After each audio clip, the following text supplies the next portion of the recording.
obviously happy with the win to start off for our second game.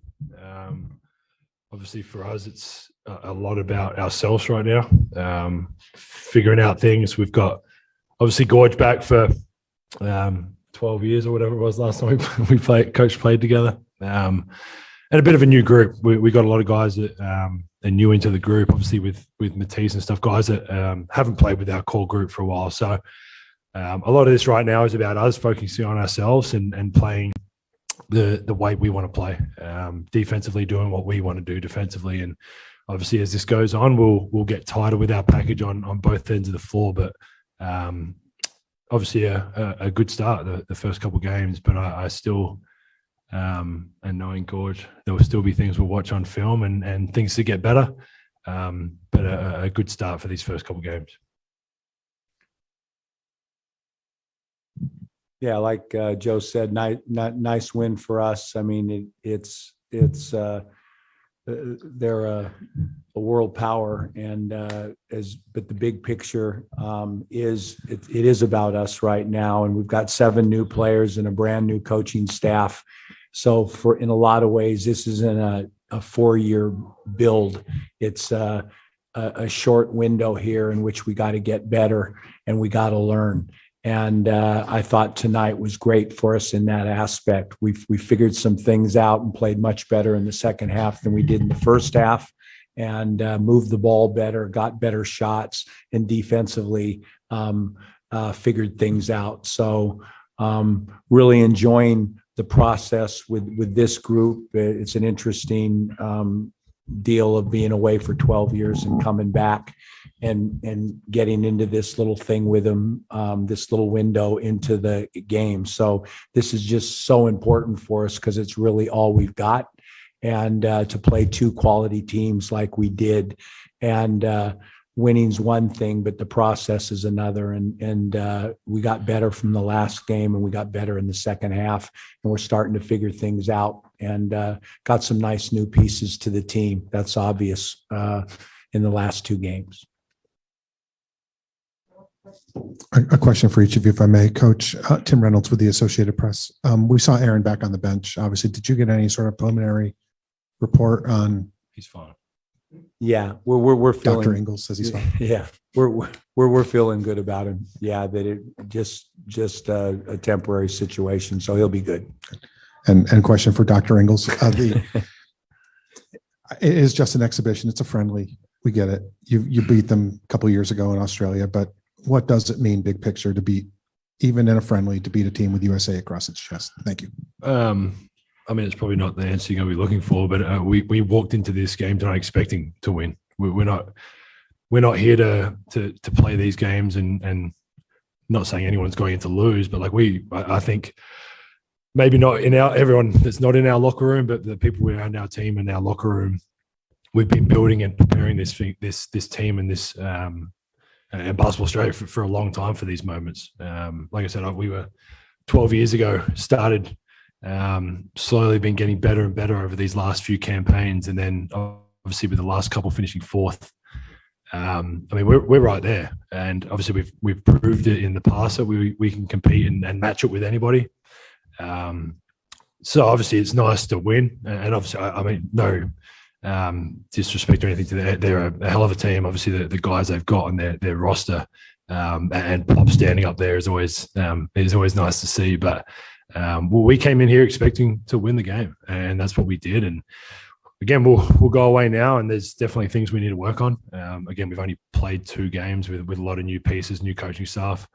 We've got another one tomorrow, so we'll go rest up and watch some film. But honestly, any win at this point is nice, and we take good things from it. We'll take bad things from it, and we're going to come out the same tomorrow and try and beat Nigeria tomorrow.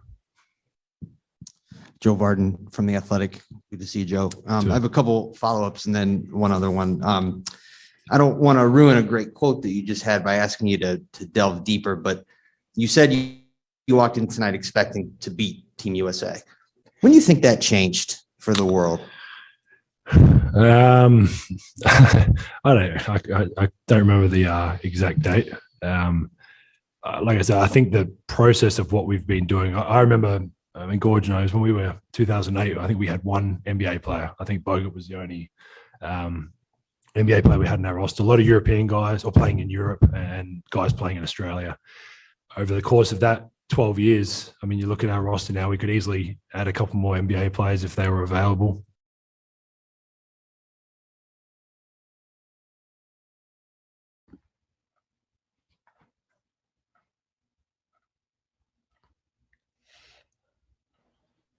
Good evening, everybody. Welcome to the Focus TV. Got a lot to get through. If you guys been around sports just even a little bit in the last 72 hours, especially for Team USA on the men's side, it's been a bit of a discussion. If you're on social media, the memes have been outstanding quality. It's also started further discussions that we'll get into a little bit later. Going to get to the NBA Finals, of course. WNBA, they got the All-Star game tomorrow against the USA women's team. So that's going to be fun, as we mentioned in a couple past programs. You got some folks on the WNBA All-Star roster that felt they should have been on the other side of the court. So we're going to get into that, look at the rosters, break that down. Got your 50. But as always, again, just want to welcome you guys to the Focus TV with Octavia, Wyatt, Raymond Lyons, Cardell, Dudley Jr. I'm Wilson Tarpe Jr. All right, let's get started with this NBA final stuff. Phoenix is up 2-1. They won game 1, 118-105. Game 2, 118-108. Milwaukee took game 3, which was the first game of the series that was in Milwaukee. Sizable margin, winning 120-100. So when I ask you guys just your thoughts on the finals thus far, we'll start with Octavia and then go to Ray and then Cardell. So, I mean, to be completely honest, I'm not even really surprised. I personally felt like the games would go this way. I really felt like the Suns would come out hot, which they did. They, finals games being in Phoenix since '93 and all the hoopla around, CP3, Devin Booker, DeAndre Ayton, and so on and so forth. I had a feeling they would come out hot, and I had a feeling they would take both games on the home court. As the series shifted back to Milwaukee's, not surprised that Milwaukee was able to come out with game 3. I just feel like the shift, it's not that Milwaukee's a bad team, of course. I think that they both match up well. So I'm not surprised that I honestly feel like the Suns I think they'll go back and forth for the remaining. Again, I still feel like it'll be done in 6. I feel like we'll see the Suns get it together because, Devin Booker had an off night. They're just not really getting used to Dario Saric being out, who tore his ACL. So that was one of the big things we talked about before the series started, that the Suns relatively had good health on their side. They hadn't had any major injuries throughout the playoffs. This is the first one. We already did talk about that, behind DeAndre Ayton, there was only a Dario Saric, and now there is no Dario Saric. And we know what's behind Giannis and Portis and Lopez. So it's definitely a deficiency for them in that aspect. Excuse me. But it's going to be difficult, coming off of that. But I really feel like that it's just the Suns' year. Like, I really feel like CP3 will not let them lose. Like, that is just how I foresee it. I just feel like he knows that this is his opportunity, and he's going to make sure that everybody is ready to go. Luckily, Torrey Craig, who also suffered a knee injury in one of the games, he was able to come back. In game 2, he was able to come back in game 3. So as long as he becomes more, okay with whatever his knee injury is. And I just think Devin Booker really didn't have a great game for them in game 3. So I'm not really worried. I honestly feel like the Suns will pull it out. But again, anything can change at any time. We know how that goes. I think, again, as much as we talk about the Bucks, I just feel like if they were to focus a lot more of their energy in the painted area, it would be a different story, because we talk about the deficiencies on both sides. I still feel like sometimes they get away from it. Giannis looked very, very determined in game 3. That was definitely something that he was determined to get the ball and to be in the paint no matter what happened.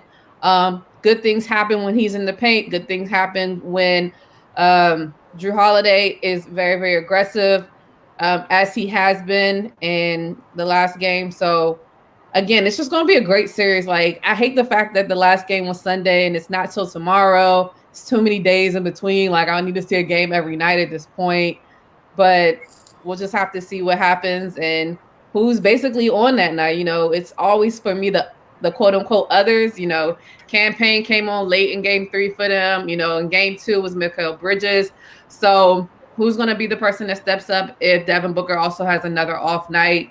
So at this point, I'm just ready for game 4. All right, Ray. Yeah, man. You know, the old saying, the series really doesn't start till somebody wins on the road.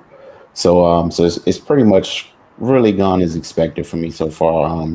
You know, Octavia brought up the Suns would come out with a lot of energy at home, opening the series. You know, they took those 2 games, and Milwaukee, you know, they responded in kind when they were able to get on their home court. So, you know, it's Phoenix, they got an opportunity here to go up 3-1. You know, if they can steal one in Milwaukee. Game 3, I felt like Ayton's foul trouble pretty much spilled their doom. You know, because we talked about how thin they were up front. You know, even with everyone available, and then the injury to Dario Saric just made that situation more desperate for them. And you know, and Milwaukee abused them down there. You know, scoring wise, rebounding wise, they were just the bigger, more physical team. And you know, and Phoenix didn't have anything to counteract that, and especially with Devin Booker being off, you know, I expect him to rebound and come back with a good game. You know, of course, they have CP3. His experience is going to be invaluable. I mean, he's never played in the finals before, but he's seen everything else you can possibly see basketball wise. And like Octavia said, this is his golden opportunity here. You know, so I think he's going to be even more determined to get the job done. But as far as Milwaukee, man, they had a great game 3. Middleton and Drew Holiday, they kind of woke up a little bit. You know, and if they're going to perform like that, then Milwaukee's just a tough team to beat, man. And then you throw in Brook Lopez and Bobby Portis. You know, they just got a solid team. And I think they're their worst enemy at times, you know, especially a lot is made up from a culture perspective for them, and adjustments or lack thereof that Budenholzer makes. So that's going to be interesting to watch, because Monty Williams has been doing a fantastic job this entire season and postseason. So that chess match is always going to be interesting. But yeah, man, we're getting a good series. You know, I hope it goes a distance, man. Because I'm just not ready to be without basketball, NBA basketball yet. But you know, I think game 4, man. I don't know. It can go either way. I think Phoenix, they're going to be looking to, you know, get that decisive edge. You know, being up on somebody 3-1 pretty much spells the end in most cases. So I know they're looking to not make this harder than it has to be. But at the same time, Milwaukee's going to be just as determined not to go down 3-1. So, yeah, we'll just have to see how it goes. But Giannis he's been the best player in the series, and I don't see him slowing down. All right, Cardell. Yeah, I think the Suns in trouble. Like Ray said, Giannis is the best player in the series. But one thing that they did in game 3 that they didn't do in the first 2 games in Phoenix is now Chris Middleton and Drew Holiday are taking turns running pick and roll with Giannis instead of Brook Lopez. And when Giannis slips to the basket, he's drawing so much attention. It provides one-on-one, basically a one-on-one situation for Drew Holiday and Chris Middleton. And they got off in game 3. Now they're in rhythm and stuff like that compared to game 2 where they were both off. And they're just literally playing off of what Giannis is doing. Giannis just been dominating in the basket. I mean, the reason why Ayton was in foul trouble is because he got to deal with Giannis. You know, he like right here, it's perfect. Like, he draws so much attention. Look at all the shooters that's wide open on this play. That's the issue. And it just come down. This series could be 2-1 or 3-0 Bucks way easily if guys would have just made shots in Phoenix. And I get game 1, they weren't quite sure what they won't get in Giannis because of the knee injury. It was his first game back. But once they saw he was okay, they've been getting better and better. And one thing that they did in game 3 that I like, they took the 3-point shooting away from Phoenix. I think with Phoenix shot 29% from the field. I mean, from deep. They didn't allow them to get on there. They attacked Devin Booker, and they made those guys have to guard. Drew Holiday picking up Chris Paul the entire game, 94 feet, wearing him out, so he didn't have the legs to try to take over. And late in the game, these guys finally not switching so damn much, which I've been screaming about going all the way back early in the playoffs with the Nets. Man, like right over the screen and stay with the man. Now, you know what I'm saying? You don't compromise your defense as much. Now Chris Paul can't attack Brook Lopez as much or Bobby Portis as much. You know what I mean? And the Bucks turned the tables on Phoenix in game 3. They went after Devin Booker and campaigned a smaller guard with Giannis in the post. So if he slipped to the basket and wasn't wide open and dunked the ball or finished inside, all he did was just sit right up under the basket, hold his arms up high. They found him, and he went to work on the block. All they could do was foul him, and that wore them down and got them in foul shot, took them totally out of rhythm. It's the Giannis effect, man. And now they guys are hitting the shots. I just don't see how Phoenix stopped that. Like, what are you going to do? I mean, you're going to have to give up something. You know what I'm saying? And because Giannis is relentless. Look at this. I mean, look at this. I mean, like, it's 4 dudes. You're going to give up something. And the fact that he's not also just forcing up bad shots where he's just forcing it up or whatnot, you know, drawing charges and bad shots or whatnot, when they come and suffocate him and he feel like he don't have a good shot, he's finding people. And the last thing, the backdoor cuts kill Phoenix because he's drawing so much attention. Games 1 and 2, PJ and Pat Connaughton would just stand in the corner. Guys didn't have the guard. They were going backdoor on him all game 3. And Giannis was finding him. Chris Middleton was finding him. Drew Holiday was finding him. And I like how Drew Holiday was aggressive, man. You know, on offense, man. Like I said before the series even started, they're the key. If they're hitting shots, this is favor Bucks because you're not gonna stop Giannis. That's why Ayton hasn't been the same. And honestly, he scored a few points early in the last game, but it was more from the perimeter. He was hitting mid-range jumpers. He ain't want no parts in that paint. Let's be real. Ever since Giannis drove on him in Phoenix and bumped him and he flew back 3 feet and dunked on him, he hasn't won any parts since then. He's been a little tentative. So I like what I've seen. And like I said, the adjustments that the Bucks made, if they maintain that, don't get cute with the analytics and going back to the BS and just stay with their bread and butter, Giannis and Chris Middleton or Drew Holiday and Giannis in the pick and roll, guys going back door, moving without the ball, making Phoenix work and making them have to rotate and stuff like that, where the Bucks have mismatches and they exploit those mismatches. I mean, it can easily go in the Bucks' favor. So right now, like Raymond said, it's the ultimate chess match, man. You know what I'm saying? So who gonna execute their mismatches better? Who gonna pose their will better? And if you had to look at both teams, I know Chris Paul is the favorite. Everybody wants to see him get the ring, but the best player in the series has been Giannis, and that's why you got to kind of look at the Bucks in my eyes. All right, if you guys have no further thoughts on this series, because there's a good chance by the time we come back next week, this thing can be over. We already know, I think it's like split 2-2 here on the show. Ray and Octavia, Bucks. Octavia jumped out there with Suns, with the Suns in 6, which was the title of last week's show. It was Suns in 6. So Octavia will be revisiting that next week if you're wrong. If you're right, then, hey, look, it was titled that. It's there forever as that title. That's what's up. I got a show named after me now. I mean, if you're right. So, we know how this thing goes from a petty standpoint here on this program. So we'll see how things play out by next Tuesday. Game 4 is tomorrow night in Milwaukee. So looking forward to that. Cardell, before we get off this part of – we're going to be talking a lot of basketball tonight, guys. So spoiler alert. The Wizards pre-draft process still continuing. If you want to give everybody just a brief update on that. Lord Jesus. How you gonna start like that? Look, man. You ain't lying about the basketball. It's see, like I go to sleep and wake up basketball there, but it is what it is, man. Today they had another pre-draft workout early today. Obviously, 5 players: Mitchell Ballack, 6'5" guard out of Creighton; DJ Carlton, 6'2" point guard out of Marquette; Matt Coleman III, a local product, played for Boo Williams down in Virginia, played at Oak Hill, was one of the top high school prospects in the country, went to Texas for Shaka Smart, Started at point guard for 4 years. Did his thing. I hope he stick. Find a home. I think he's a quality floor general. Ryan Daly, sniper. Started his career at Delaware. Moved to the A-10. Played for St. Joseph. Saw a lot of him before the pandemic. 6'5" guard, 225 pounds. He can play either guard spot, and he can fill it up all over. And a guy that we all should know about, Mark Vitale, guard forward, 6'5", 250 pounds.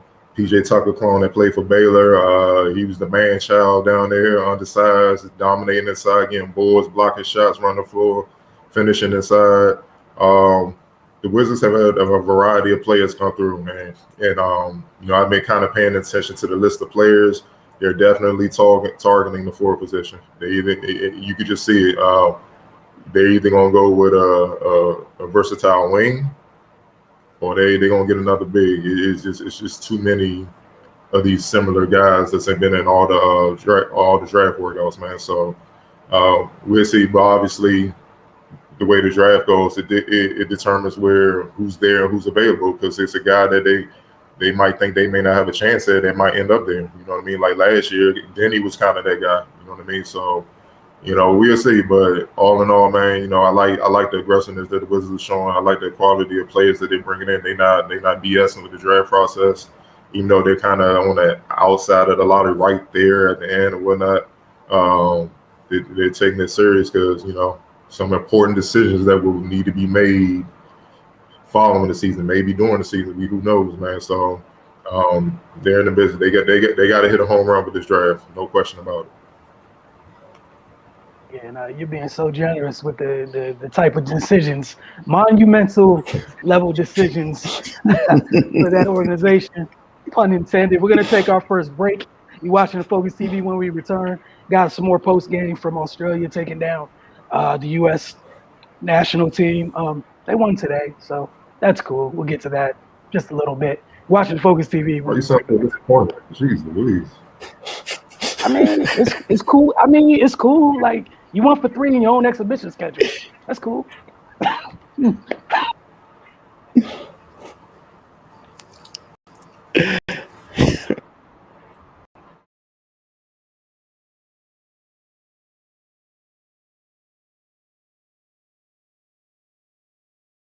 Hurlburt Redline editorial for Damian.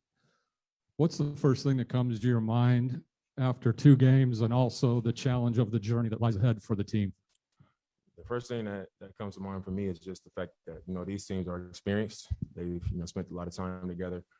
And we are still working at becoming a team, still getting our legs under us, getting in shape. And, we're not just going to come out here, roll the ball out and beat these teams. We got to play the right way, compete, and we got to come out here to win and do everything to give ourselves, our best chance to win. If we don't, we can be beat. So that's the number one thing that stood out to me after these first 2. Could I ask the same question to you, Coach? What's the first thing that comes to your mind right now? Why does he get 2 questions? It's a joke. Okay. Damian's right on it.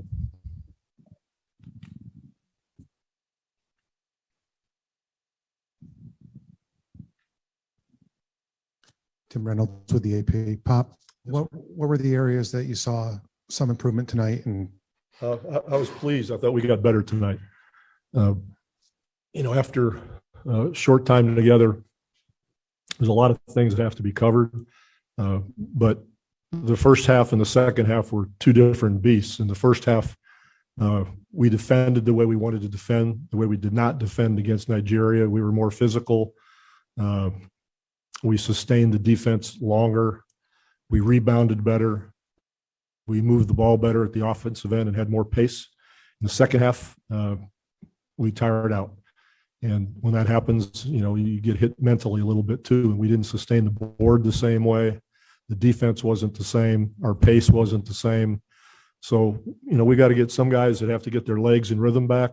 But in general, we need more conditioning, which is totally understandable. And we're just sticking with the process to try to get better with every game.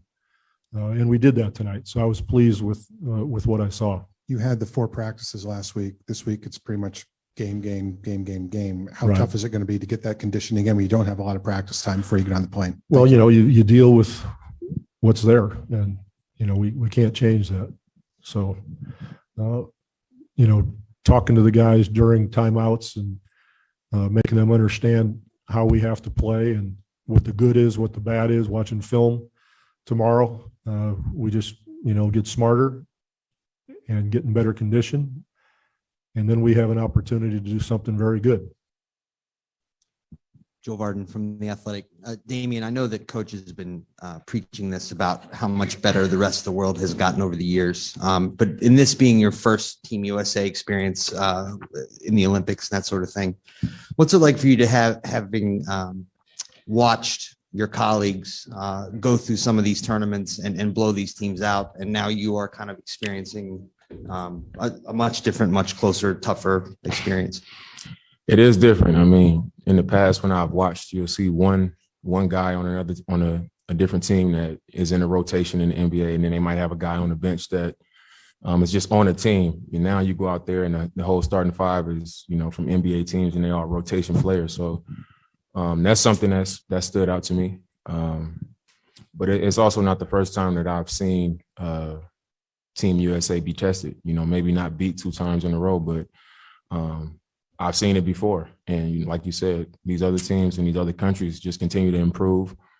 These players, they get better, they get more confident, and they also, they want to beat us badly. So it's definitely noticeable when you're on the floor. Go ahead. You done? Let me also answer that question. You asked the same sort of question, the same family of question last time, where you assume things that are not true. When you just mentioned, blowing these teams out, that's never happened.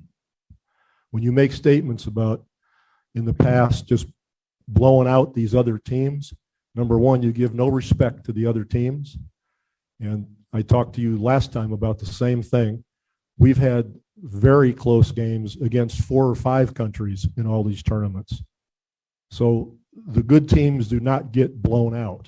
There are certain games that might happen in one of the tournaments in the World Championship, the Olympics, where somebody gets blown out.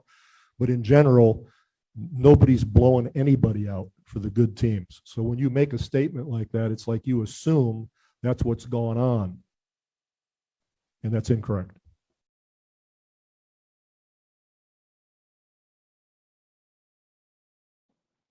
Welcome back to the Focus TV. Gotta love Pop, right? Before we get into this, the USA today, they did beat Argentina 108-80.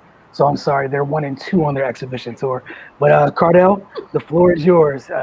USA men's national team, and again, the women's getting rolling this week as well. Get to them in a little bit.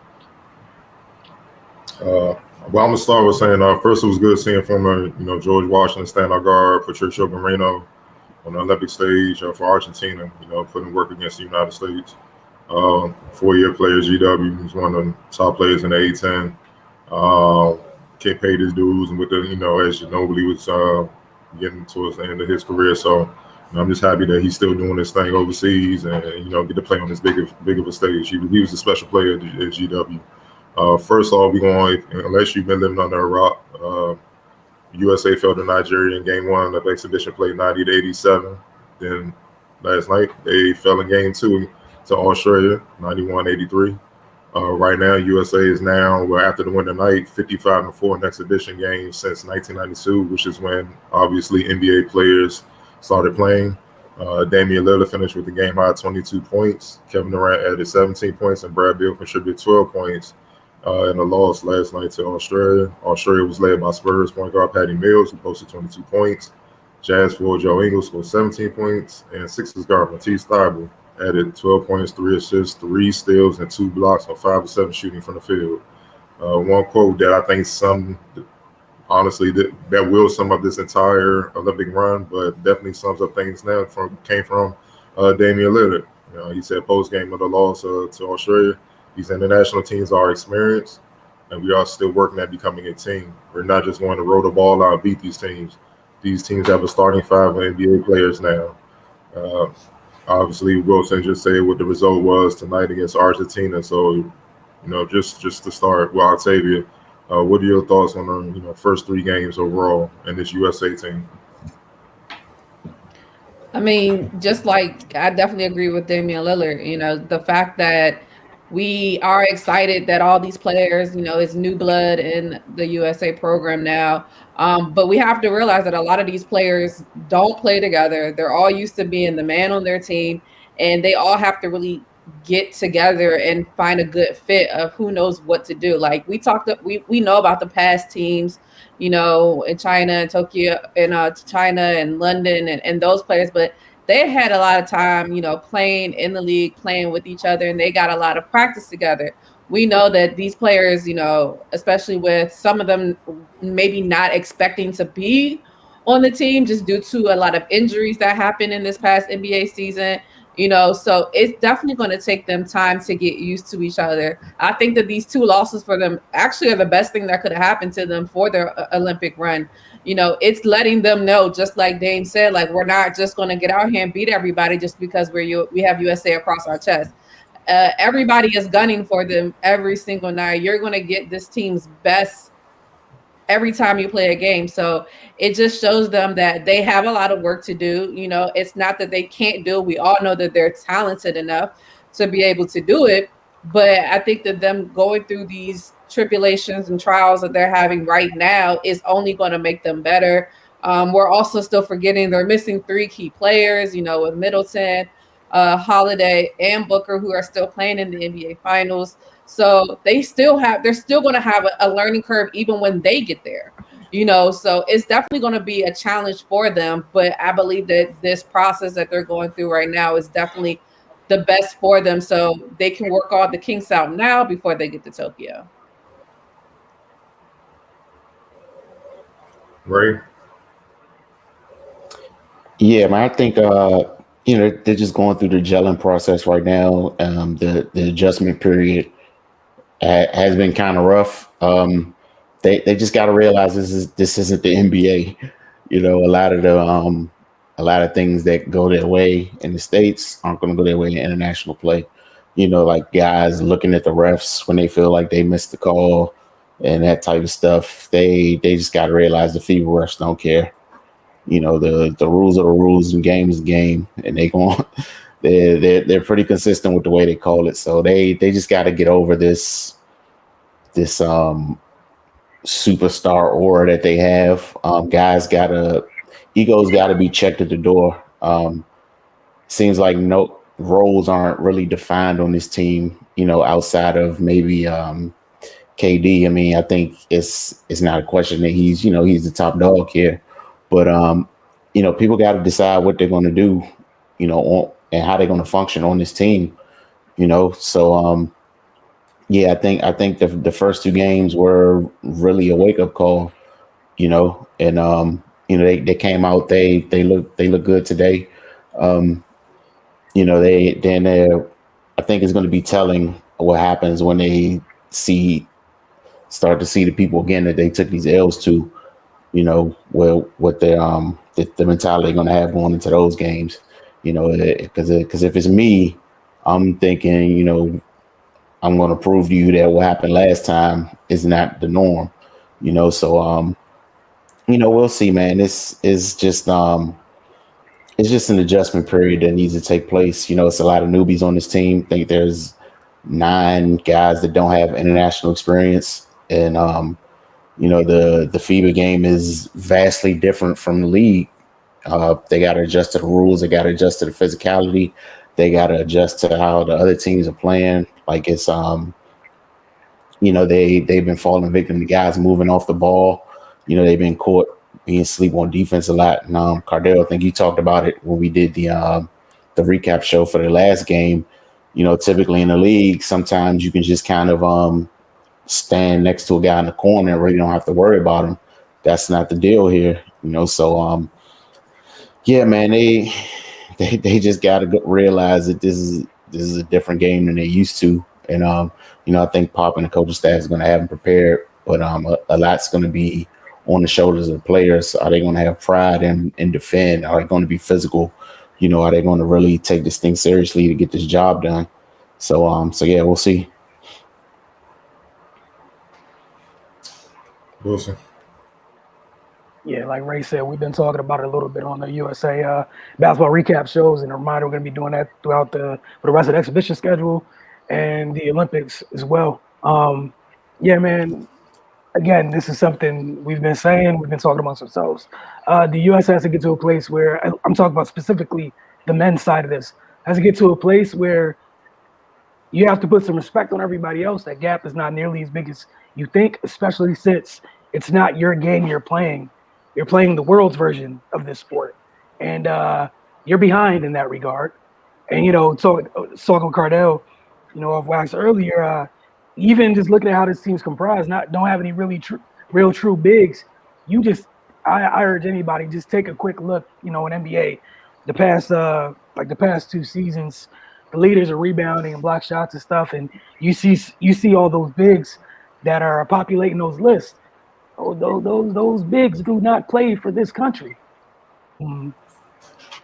Even more reason why this thing has to be taken a lot more seriously. And like Octavia said, sometimes things like this have to happen to get people's attention. There's one or two ways this thing could go. It has your attention, you adjust accordingly, you handle business, you finish the job. Or the other side, you go down in infamy and you'll never be forgotten for all the wrong reasons.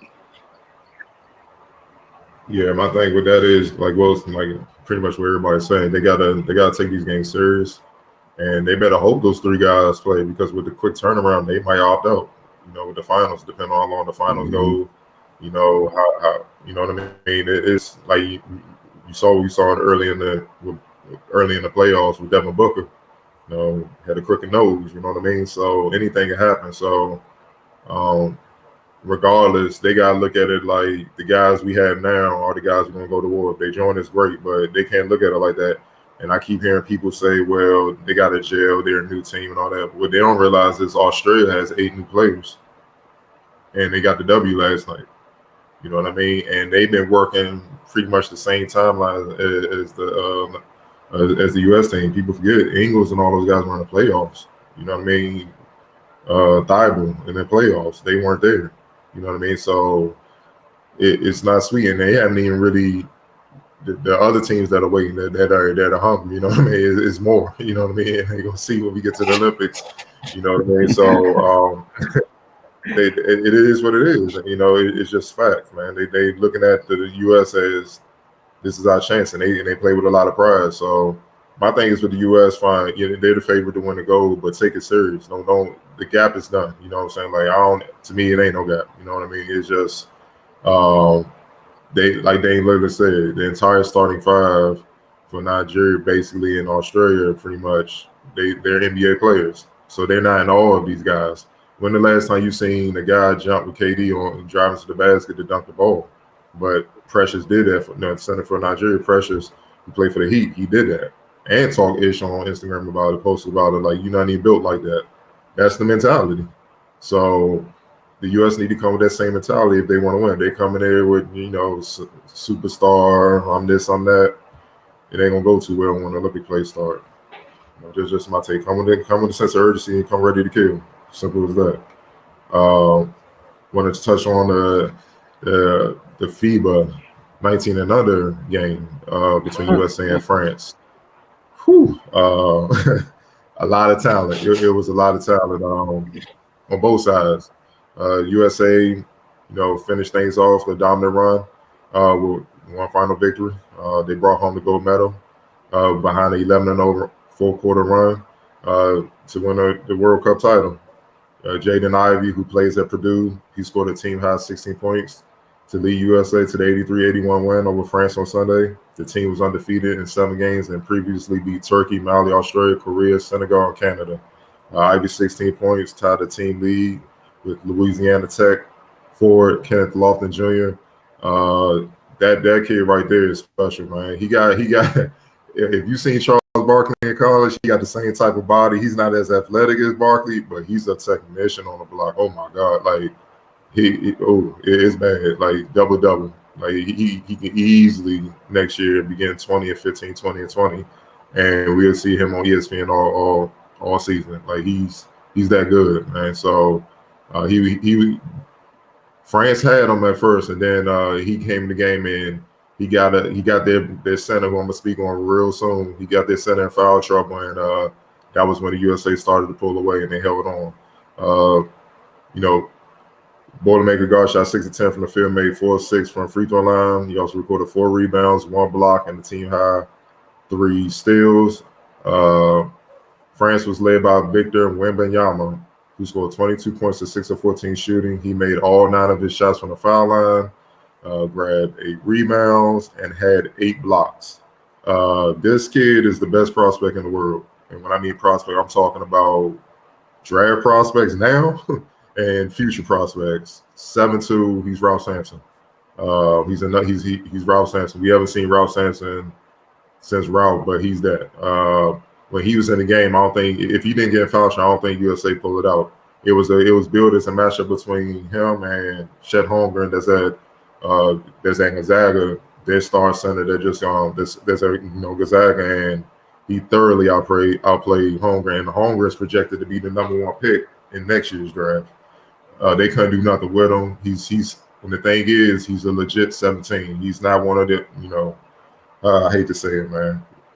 The popular thing here in the United States in high school, the reclass stuff. You got 19-year-old going in, 19-year-old dudes going in as freshmen, and guys saying they're so much more skilled. Dog, they should be a junior in college. Of course, they're gonna look better. Like it's just crazy, man. But this kid is a legit 17. He turned 17 in January. Defensively, he has the same impact as Rudy Gobert. USA, you know how Rudy Gobert is under there and guards in the league and dribble out, then challenge him. You saw that same thing in this game. But he's polished offensively like Anthony Davis. It's sick, man. And he's still growing into his body. He's 7'2", so he's not as strong yet. He's still wiry or whatnot. But when his body grows into itself, you could ease the way he run the floor, how mobile he is. They try to get him to pick and rolls out on the island with guards, and he moved. And even when he got beat, he didn't give up. He came back and blocked him from behind. Big. One thing he's already good at is when other bigs are trying to post him up and go at him, and they might get him with a pump fake and stuff, he's disciplined enough to just stay tall and not pick up dumb fouls. So he's going to get you either way, or you're going to have to pass the ball back out, which means it's a stop. The one move he had where he did a reverse spin and shot a 20-foot fadeaway while being fouled in the corner, that's KD. You know what I mean? It's like, and I had to really see him on Sunday, like just sit there and watch the whole game, which I did. And I'm like, this kid's special. Like, honestly, I wouldn't even blame a team for if he was declaring for the draft. They drafted him #1 this year in a couple weeks. Like he's a franchise type talent, man, generational talent, man. And once he gets strong or whatnot, he's going to impact the game in so many ways. It's going to be scary for the league. So I want definitely wanted to shout him out, man, because he's as good as advertised. I was thoroughly impressed. And also, before Wilson take back over from 9450, I want to give a shout out to former Eleanor Roosevelt standout 6'5" Quentin Mincy and former Gwynn Park Elizabeth City State standout point guard Justin Faison for joining UMass Lowell as a transfer and grad transfer, respectively. They came to the open runs. I held out in Annapolis, did their thing. UMass Lowell coaching staff reached out. They saw what they were doing, inquired about them, and next thing you know, they're on 2 Division I scholarships. They headed up there. And I know Quentin Mincy, he's a transfer from Mount St. Mary's, but what he did in open runs, you already know he's going to get busy next year. And Justin Faison, what he did in the CIAA, he averaged 17 points per game. You know what I mean? So, and similar to Chris Paul, what you see what he's doing in the mid-range, that's Faison's game. So adding those two with the firepower that they have, and people may not know UMass Lowell lost in the championship game or the conference championship game. So they were 1 win away from going to the tournament. With the talent that they had and the growth in the team that they have, I know they lost Obadiah Noel, who's in pre-draft workouts all over the country, and I'm praying he get drafted and stick or whatnot. But I know he's going to end up somewhere in the NBA somehow. He's that talented. But what they have returning and adding these 2 guys, if they're not the favorites in their conference to win their conference next year, it's some political mess going on because they're loaded. So I just wanted to shout those 2 guys out and just show kids, you come to these open runs, man, you never know who's watching. Come and perform. Yes, sir. And also, congrats to them for that, man. That was great news. When it was shared. All right, 9-4-50 breakdown. Jamal Hayward this week breaking down footwork, on ball protection out the mid post before sidestep. Again, breaking down footwork, on ball protection out the mid post before sidestep. We got Greg Whittington helping him demo this week's 9-4-50. We'll see you guys on the other side of the break.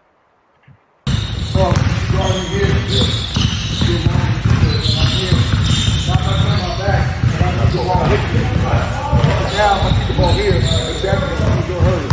So now, then I start hitting drum. Here.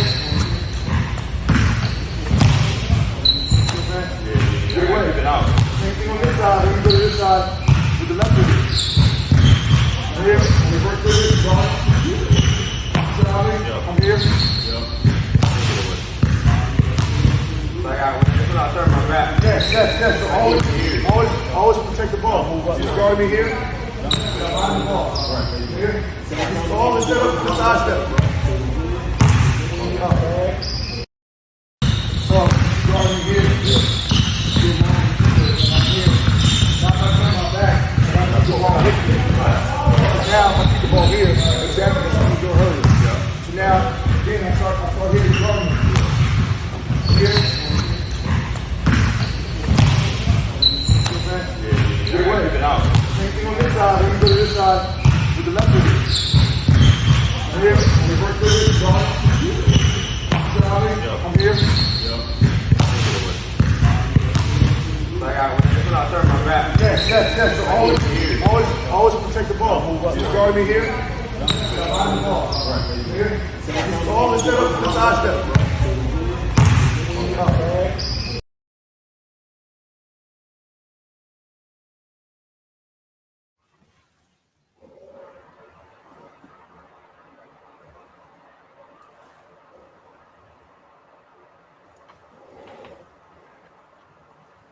Welcome back to the Focus TV. As always, special thanks to Jamal Hayward for knocking out the 9-4-50 breakdown. All right, we got something fun happening tomorrow night. It's not your typical WNBA All-Star game. You got Team WNBA taking on the U.S. Women's National Team. Decisions were made. People feel how they feel. And there's actually nothing but space, opportunity, and time for some folks to show how they feel about the decisions that were made. So with the help of Robbie, who does such a great job as our engineer, if you would please put up the Team WNBA USA Women's roster. This is what we got to look forward to tomorrow, man. Team WNBA on the left, you guys see Dewana Bonner, Liz Cambosh, Kalia Copper, De'Erica Hamby, Brianna Jones, Jonquel Jones, Benijah Laney, Arike Mbawale, Candace Parker, Satu Sabali, Courtney Vandersloot, and Courtney Williams. USA Women's side, we got Ariel Atkins, Sue Bird, Tina Charles, Nafisa Collier, Skylar Diggins-Smith, Sylvia Fowles, Chelsea Gray, Brittany Griner, Jewel Lloyd, Brianna Stewart, Diana Taurasi, and Asia Wilson. So before I ask you guys this question, I'll let you guys know a little bit of information that I learned today during U.S. Women's National Team availability. Diana Taurasi is not expected to play tomorrow. So keep that in mind when you look into this roster. Yeah. That said, we'll start with you. They low managed. Y'all, come on, y'all. They said it's her knee, right? A knee or a thigh. Now, or something. She said in her words, she was like, essentially, it's a hip pointer, and they just want to manage it. The goal is the Olympics. And again, just keep that in mind for the folks on the other side who felt like they were deserving of a roster spot. And this news is said today. So, Octavia, we'll start with you. Who you got in this matchup tomorrow, man? Just want to know. Just curious. See, I can't be giving out, like ultimate answers on this point because I just feel like it's going to be a really, really good game. Like, they talk about like all-star games and people don't play hard into the fourth quarter. It's going to be real. If I had to say, I always like the underdog story, so I'm gonna go with the WNBA All-Stars. just because that chip on your shoulder of something where you felt like you should have been in can always do it. But I would not be surprised if I'm wrong and Team USA pulls it out anyway. It's just gonna be real good to watch. Because like we said, that they're so close to the break for the Olympics, and they don't have much time. As we talked about earlier, they're just not really getting in their exhibition games. That's going to come up in the next few days for them. So this is going to be their first opportunity for them to really get some run, really. So honestly, I just can't wait to watch. Right. I need a concise, decisive answer. I tell you, try to polish your way out of that. I can't. I'm sorry, I won't do it. Man, Team WNBA gonna get them, man. Yeah, they gonna get them, man. Like, just for the simple fact.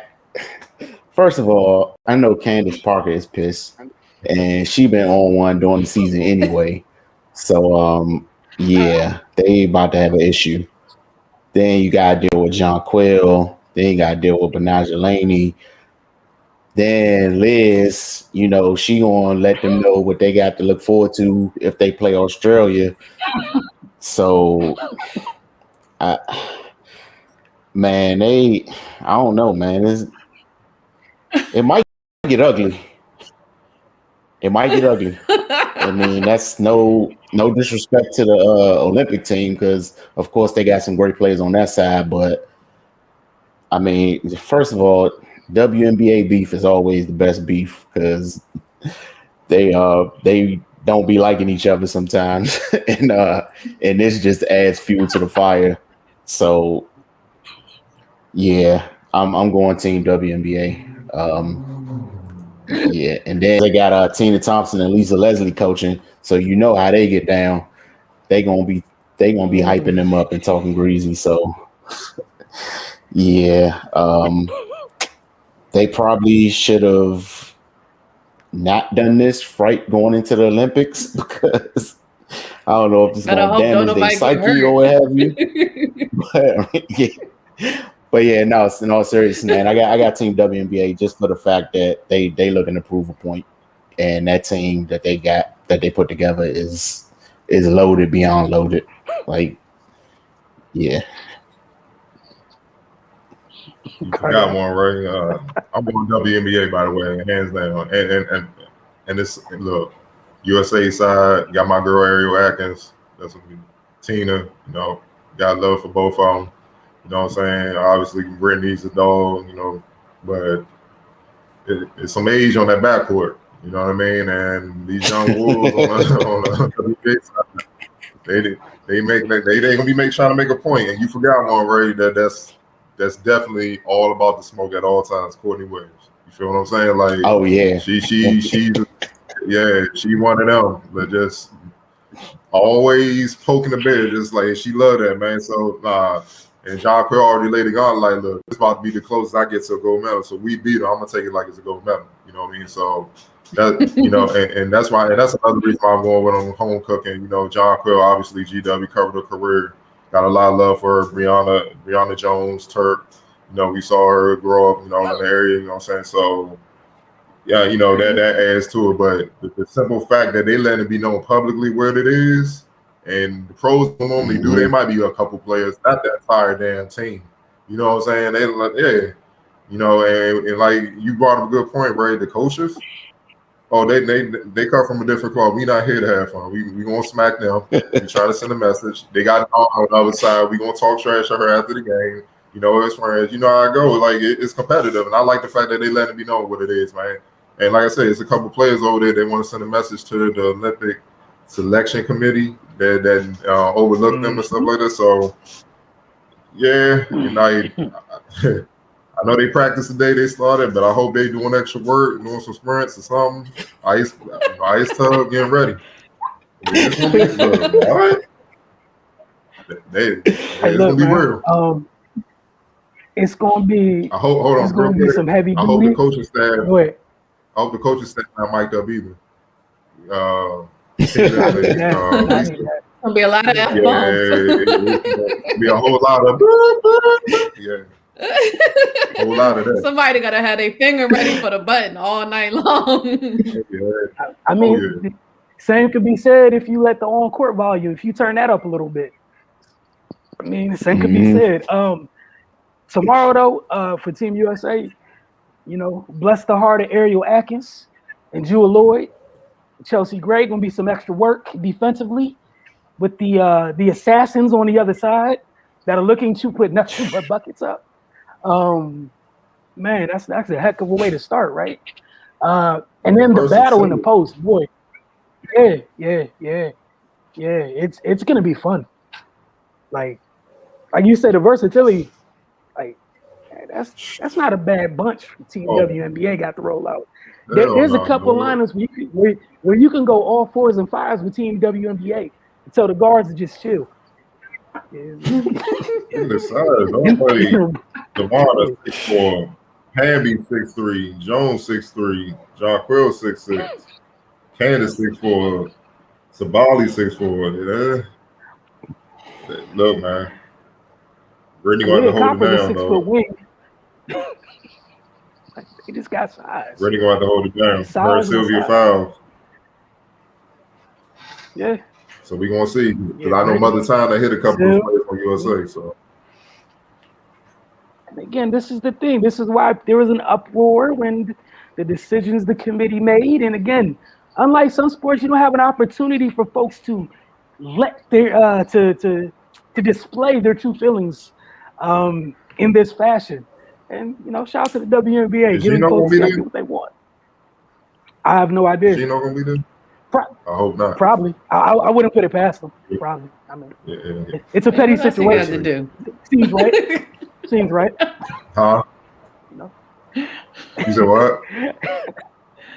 I said it's a petty situation. It seems perfect for him to show up. Oh no, I said, what else he got to do? Might as well go on out there. I don't know if he want to interact with a few of those players. I'm just saying. I don't know if he want to interact with a few players on the WNBA team. Like, yeah. And also, real quick, shout out to Chelsea Gray. I believe she's the first Duke player to represent, pretty much make the national team, period, on the women's side. So, shout out to her. Cool. I like the women's team. Kara, I like the women's team. As long as they the other side. No. If it was the other side, I wouldn't be sharing this.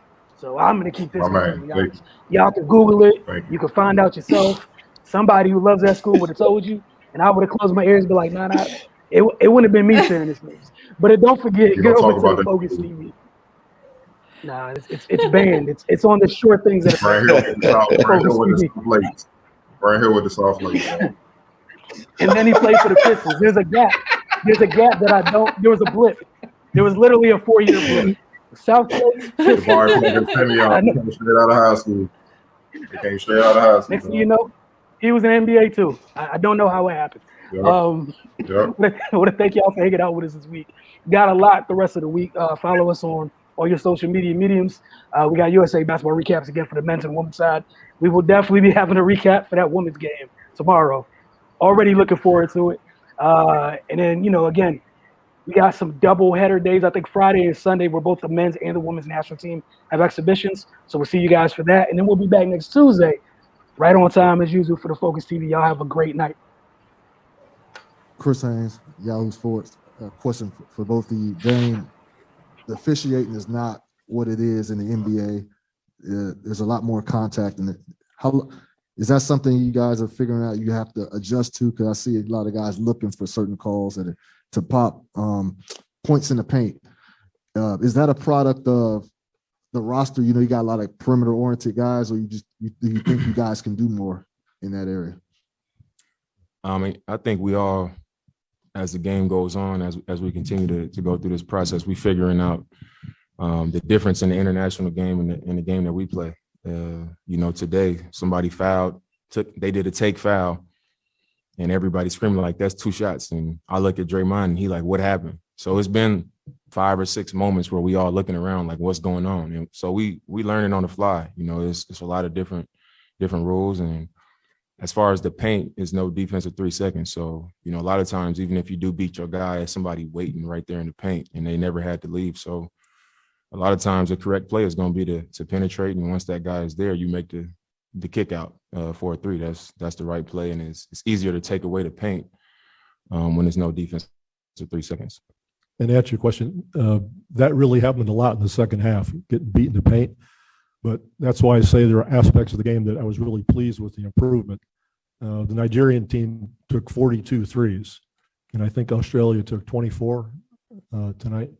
So we guarded the 3-point line a whole lot better, which was one of the things we wanted to do. But in the second half, we lost our focus and concentration in the half court, and they got to the rim on slips and curls and that sort of thing, and sliced us in that regard. They execute well. They're really well coached, and they've been doing that stuff for a long time. And we got to take a look at it, and we'll learn from it.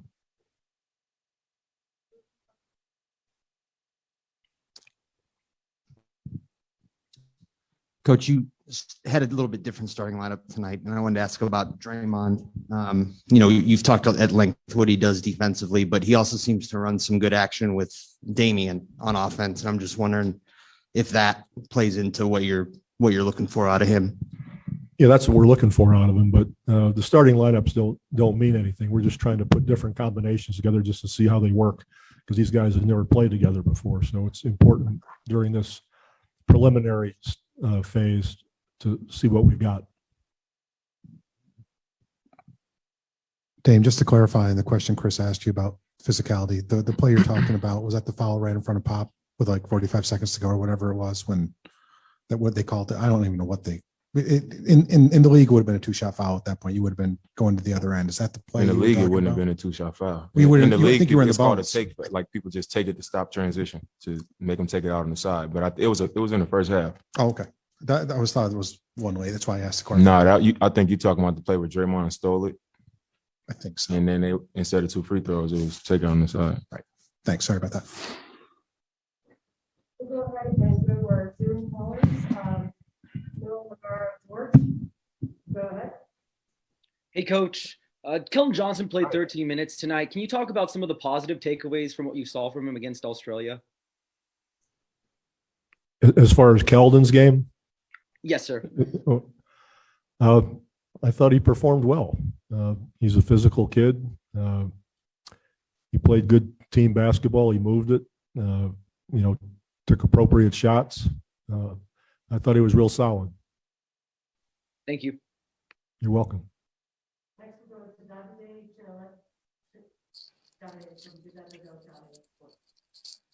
Hi guys, I'm starting with Dame. Davide Chinellato here from Italy, like at the Sport. Dame, the ball movement was much better compared to the first game with Nigeria. It's just a matter of knowing each other better, or you guys improved in other ways? I mean, I think the more time we spend on the floor together, the more, we'll figure each other out, and we'll figure out ways to get the ball moving. We kind of overthinking, trying to run plays, trying to stay out of each other's way and overly trying to do the right thing. But I think to start tonight, our pace was better. We pushed the ball up. We kept it simple. We attacked. We was pitching it, making the extra play or the extra pass, sometimes too much. But I think that just showed that we moving in the right direction and, figuring each other out.